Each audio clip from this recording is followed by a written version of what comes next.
আল্লাহ রাসূল সাল্লাল্লাহু আলাইহি ওয়াসাল্লাম বললেন, যে ব্যক্তি সালাতকে সংরক্ষণ করে না, মানে মন চাইলো গেল, মন চাইলো না গেল না, অন্য কাজে ব্যস্ত, সালাত এখন থাক, সুযোগ হলে পড়ব, এই ধরনের, বলা হয়নি যে সালাত আদায় করে না, বলেছেন লাম ইউহাফিজ আলাইহা, হয়তো আদায় করে কিন্তু সালাত সঠিকভাবে সংরক্ষণ করে না।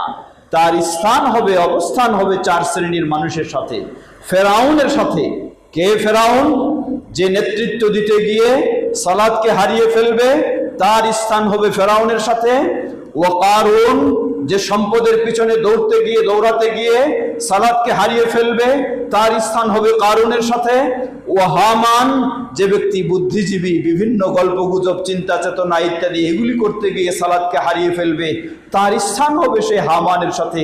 ওয়া উবাই বিন খালফ, এবং যে ব্যক্তি একজন আরেকজনের সাথে ছোটাছুটি করতে, একজন আরেকজনের সাথে সম্পর্ক নষ্ট করতে, এই ধরনের গল্প গুজব, পরিবেশ নষ্ট করতে সালাতকেও সে হারিয়ে ফেলবে, তার স্থান হবে উবাই বিন খালফের সাথে। তারা কারা?